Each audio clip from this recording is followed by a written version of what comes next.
Boa noite a todos, boa noite a todas. São 19h30, vamos caminhar com Jesus. Aí, pessoal, tudo tranquilo? Estou eu aqui com a minha esposa aqui do meu lado. Ela está assistindo a live com a gente, né? Vamos ver se vai chegar alguém aí para acompanhar com a gente também, né? Eu sempre me preocupo da gente ter gente acompanhando. Ah, Bernardo, mas quantas pessoas? Não importa.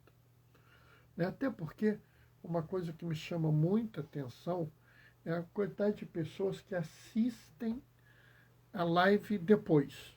Por isso que é importante que eu coloque ela lá no IGTV, no Reels. Cada hora esse negócio tem um nome, né?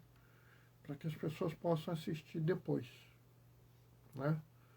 Porque daí elas aproveitam, né? Elas podem usar, acompanhar em outro momento, né? O que é importante é que elas lucrem com a palavra de Deus, né? A palavra de Deus, ela não é para ser guardada numa estante, né? Também não é para ser lida por ser lida, né? Ah, Bernardo, você pode ler a Bíblia inteira em um ano? Pode, pode. Bem, na verdade, se você quiser, você pode ler a Bíblia toda muito mais rápido que isso. Dá para ler tranquilamente os 7 meses. Mas precisa. É esse o objetivo. A Bíblia para você é um livro, ou a Bíblia é mais que isso, né? Sabe, assim, você pode buscar na Bíblia vários e vários textos com vários e vários objetivos, com vários e vários motivos, né? Então, não sei se é para a gente ler a Bíblia em tanto tempo. É importante que você leia, né? É importante que você aproveite a leitura, que você faça uma, um crescimento a partir dessa leitura. E é por isso que eu faço sempre questão de tentar atualizar a Bíblia. E quando você vai atualizar, você tem que ser muito cuidadoso com a sua atualização. Porque é muito comum que as pessoas atualizem a Bíblia sem a Bíblia, né? Aí o pessoal faz isso. O pessoal pega a Bíblia, atualiza a Bíblia, mas sem falar da Bíblia, e sim do que ele tem dentro da cabeça dele. É por isso que durante todo esse tempo da live eu me esforço para sempre ir e voltar no texto, para que a atualização seja baseada na Bíblia e não baseada nas minhas opiniões, né? É bem provável que muitas das minhas opiniões sejam pautadas na Bíblia, sejam pautadas na doutrina social da igreja. Roberto mesmo. Ô, Roberto, tudo bem, Roberto? Como é que você está? Boa noite, paz e bem. Que bom te ver aqui, Roberto. Né? Roberto é um grande amigo meu, professor de epidemiologia, né? Tive o prazer de conviver com ele quando eu fazia o meu mestrado, né? Ele estava lá na época era o NESC, atualmente é o IESC, e a gente convivia, mas a gente já se conhecia antes, já teve muita atividade antes e depois também teve, né? Roberto, inclusive durante a epidemia de Covid, foi uma das pessoas que nos ajudava a entender, né, aquele momento que a gente não sabia nada da epidemia. Porque hoje, mais ou menos, a gente sabe já alguma coisa. Não sabe tudo da doença, mas alguma coisa a gente sabia, né? Inclusive, agora a gente está enfrentando, né, uma nova variante, a BQ1. BQ1 não é uma variante boba, né? Tudo leva a crer que ela é mais infecciosa que a Omicron original, né? e ela tem escape vacinal, ela tem escape da própria Ômicron. Então, inclusive, existe um apelo da UNAIDS, existe um apelo da Sociedade Brasileira de Infecção, de imunização, aliás, e de infectologia também, que se você for imunocomprometido, que você procure receber mais uma dose, tá? Eu adoraria poder receber mais uma dose, né? Ô, Roberta, boa noite, paz e bem. Então, assim, se você tem a possibilidade, toma mais uma dose de Covid, tá? Chegou a hora, vamos começar a nossa reflexão de hoje com a leitura. O Senhor esteja convosco, Ele está no meio de nós. Proclamação do Evangelho de Jesus Cristo, segundo Lucas. Naquele tempo, Jesus disse aos seus discípulos: é inevitável que aconteçam escândalos, mas ai daqueles que produz um escândalo. Seria melhor que ele lhe amarrasse uma pedra de moinho no pescoço e o jogassem no mar, do que escandalizar um desses pequeninos. Prestai atenção. Se teu irmão pecar, repreende-o. Se ele se converter, perdoa-lhe. Se ele pecar contra ti 7 vezes num só dia, e 7 vezes vier a ti dizendo: estou arrependido, tu deve perdoá-lo. Os apóstolos disseram: aumentai a nossa fé. E o Senhor respondeu: se vós tivesseis fé, mesmo pequena como um grão de mostarda, poderiam dizer àquela moeira: arranca-te daqui e planta-te no mar, e ela vos obedeceria. Palavra da salvação. Esse texto é um texto muito pequeno, mas muito denso. E eu acho que ele tem muita coisa para a gente considerar hoje. Ele tem uma série de questões que a gente precisa explicar, mas ele tem uma série de coisas que são importantes hoje. Uma que eu vou falar rapidamente, porque eu já falei, né? É sobre essa questão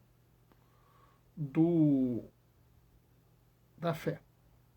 É muito comum as pessoas quererem medir fé. Ah, Bernardo, você tem uma fé muito grande. Ah, Bernardo, você tem uma fé muito pequena. Ah, Bernardo, a sua fé é infantil, a sua fé é fraca, a sua fé é isso. Já teve gente até que uma vez disse que eu era um cristão jujuba. Eu fiquei todo alegre, porque eu gosto de jujuba. Depois me disseram: Bernardo, é ofensa, porque a jujuba é doce e colorida, mas não tem substância. Sabe, pessoal, Jesus, ele mostra que a questão não é o tamanho da fé. Porque vamos falar sério, você tem coragem de mandar uma árvore se plantar no mar? Ô, Margot, boa noite, paz e bem. Você tem coragem de ordenar um fato fantástico? Tá para chover? Não, para a chuva, não quero que chova agora, não. Você tem coragem disso? Então, sua fé é menor que um grão de mostarda. A minha também. Então, já que nós todos temos fé pequena, será que o importante é o tamanho da fé? Ou será que o importante é o que a gente faz com a fé que a gente tem? O importante é como a fé nos guia na nossa caminhada, como a fé nos ajuda a nos relacionar com os outros. Né? Ô, Terezinha, boa noite, paz e bem. A gente tem que parar com essa fé materialista, essa fé que fica querendo medir as coisas. Ah, não. A fé do Bernardo é grande. A fé do Bernardo é pequena. Não, todas as fés são mínimas. O problema não é o tamanho, não é o peso, não é a força. O problema é o que você faz com a sua fé. Se a sua fé te leva a amar, se a sua fé te leva a acolher, se a sua fé te leva a incluir, se a sua fé te leva a promover a paz, a levar dignidade às pessoas, a proteger a vida. Isso é importante. Se você faz tudo isso com uma fé menor que um grão de um tamanho menor que um grão de mostarda, maravilha, sua fé produziu frutos. Né?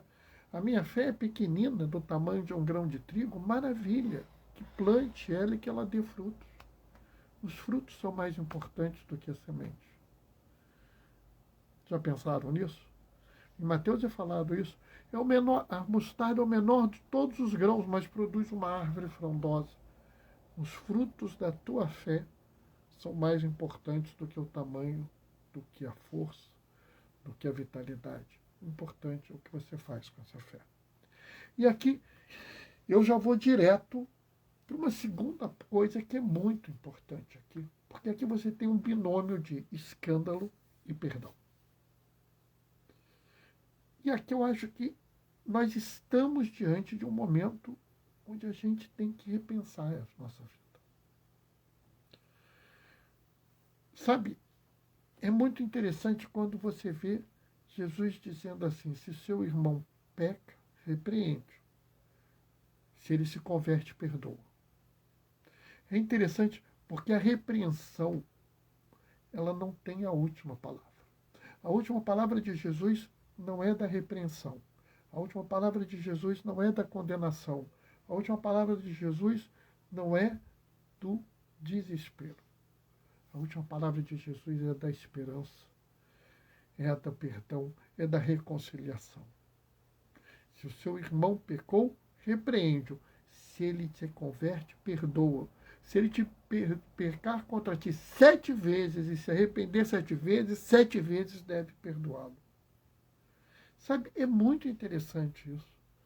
Porque a gente tem uma tendência a fazer a fé da condenação. Se fulano fizer isso, ele vai para o inferno. Deixa disso, pessoal. Se ele fizer isso, ele vai para o inferno. Se ele arrepender-se no último instante de sua consciência, ele será perdoado. E como é que você pode ter certeza que a pessoa não se arrependeu no último instante de sua consciência? Sabe, uma vez, uma pessoa recém, investida ministro da comunhão veio falar comigo. E eu já era diácono. Diácono, em que situação eu devo negar a comunhão para uma pessoa na fila da comunhão? Em nenhuma. Mas e se ele for um pecador? Não negue. E se ele for um pecador público? Não negue. Mas ele está em pecado. Você pode garantir que ele não se confessou imediatamente antes? Você pode se garantir que esse homem ou essa mulher não estão num propósito de emenda e planejam se confessar e talvez estejam fracos e talvez estejam precisando de uma força que só a comunhão pode dar a eles? Diácono, eu não posso afirmar isso. Então, na dúvida, dê a comunhão. Na dúvida, perdoe a pessoa. Aliás, ontem nós ouvimos as bem-aventuranças, a regra da vida. Porque 8 são as bem-aventuranças. Está ligada à vida na Bíblia. Tá? 7 é a totalidade e a perfeição, 8 é a vida.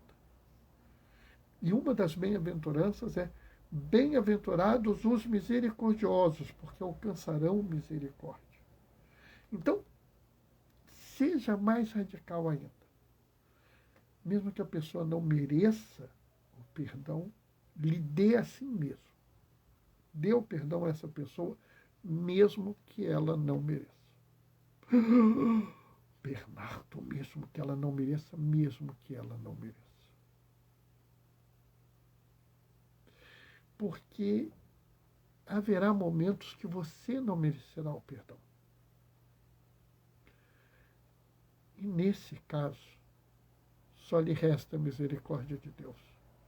E eu garanto que se você dá misericórdia aos outros, você receberá a misericórdia de Deus, porque Ele entenderá que você ama a Deus tanto que é capaz de perdoar até aqueles que não merecem perdão. Então, vamos seguir nesse esforço. E antes de eu continuar falando de perdão, eu preciso falar do escândalo. A posição que Jesus faz do escândalo é muito interessante. Observa que ele começa assim: é inevitável que aconteçam escândalos.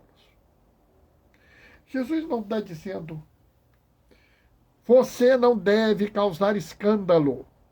Ele sabe que escândalos ocorrerão. Ele sabe que erros existirão. Ele sabe que algumas pessoas irão, inclusive, fazer graves feridas na igreja. Graves feridas na família. Graves feridas na comunidade. Ele sabe disso. Por isso ele fala, é inevitável que aconteça escândalos. Ou seja, ele está dizendo que o mundo não é perfeito. E que ocorrerão escândalos. Ô, Gilmar, boa noite, paz e bem. Mozinho está aqui, Gilmar. Gilmar, seu irmão, amor. Um abraço para ele. Mozinho está te mandando um abraço, Gilmar. Sabe, escândalos vão ocorrer. Sempre vão ocorrer. Então Jesus está dizendo, isso vai acontecer. Só que logo em seguida ele fala assim, ai de quem causar escândalo nos pequeninos. É até interessante porque ele faz uma ressalva. Existem escândalos, existem, mas existem pessoas onde o escândalo é especialmente ruim. Onde o escândalo é especialmente grave. Quem são esses? Os pequeninos. São as populações vulneráveis. Na época de Jesus, era o estrangeiro, o órfão, a viúva, né? Era o pobre. E essas eram as populações vulneráveis. Hoje as populações vulneráveis são outras, mas continuam sendo os pequeninos. Causar escândalo, um escândalo vai acontecer. Toda hora vai acontecer um escândalo. Não seja você que cause o escândalo. Jesus fala isso. E ele fala mais, né? Beijão para vocês. Obrigado, Gilmar. Mas ele fala mais. Ai de você que causa um escândalo nas pessoas. Gilmar, parabéns, Bernardo. Obrigado. Obrigado. Sabe, a gente não pode causar escândalo nas pessoas. E se essas pessoas são vulneráveis, são frágeis, aí mesmo é que nós não podemos. Um professor não pode escandalizar seus alunos. Um pai, uma mãe de família não pode escandalizar seus filhos. Um padre, um diácono, um bispo não pode escandalizar a sua comunidade. Um médico não pode escandalizar os seus pacientes. Né? Estou rezando muito para a Mônica, para que dê tudo certo. Já deu tudo certo. Ah, muito obrigado, Gilmar. A gente agradece. Sabe, pessoal, a gente não pode escandalizar os pequeninos. A gente não pode escandalizar os mais frágeis. E aqui Jesus está falando muito isso. Mas é interessante, porque ao mesmo tempo que ele fala que o escândalo é ruim, que o escândalo vai acontecer, porque ele é um homem que vive na realidade, ele sabe que o escândalo vai acontecer. Ao mesmo tempo que ele diz que o escandalizar os pequeninos é uma coisa de muito ruim que você faz. Que era melhor que você morresse a escandalizar isso, uma pessoa pequenina, um grupo de pequeninos. Ele também coloca que existe o perdão. Sabe, nós estamos vivendo um momento crítico. Aqui no Rio de Janeiro, hoje começou o julgamento de uma antiga deputada federal, porque ela deixou de ser deputada federal, a Flor de Lis. Essa mulher era tida como muitos como um exemplo, porque ela havia adotado uma quantidade enorme de crianças, né? Ela era tida como um exemplo, uma pastora, casada com um pastor, todo mundo considerava essa mulher uma pessoa fantástica, e ela matou o esposo. E ela criou uma situação que essa morte foi por dinheiro. Há coisas sobre, vamos dizer, questões sexuais envolvidas. E aí, isso é um escândalo. Eu fico pensando em todas as pessoas que tinham essa mulher como exemplo. Estão escandalizadas, estão feridas. Olha o horror que essa mulher fez. É disso que Jesus fala, você não pode escandalizar os pequeninos. Não é possível que um diácono, por exemplo, que lide com pessoas fragilizadas, sei lá, casais em dificuldades de relacionamento, abuse dessa confiança. É um escândalo. São escândalos gravíssimos. Mas Jesus novamente fala que o escândalo não pode ter a última palavra. Nenhuma condenação é para sempre. Nenhuma culpa é eterna. Que há o perdão acima de tudo. Sabe, eu me lembro inclusive de Paulo, que fala que onde abundou o pecado, superabundou a graça. Onde o pecado era gigantesco, a graça superou o pecado. Que nós tenhamos uma vida assim. Onde esteja presente o pecado, esteja mais presente ainda o perdão. E se não for possível o perdão, que nós exerçamos a misericórdia. Por quê?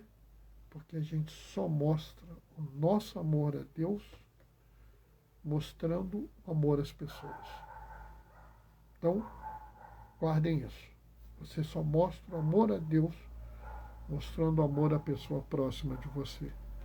Eu sei que é difícil, mas vale a pena caminhar com Jesus. Amém? Essa foi a reflexão de hoje, né? Deu tempo. Ontem não deu muito tempo, não. Ontem eu acabei em cima do risco, né?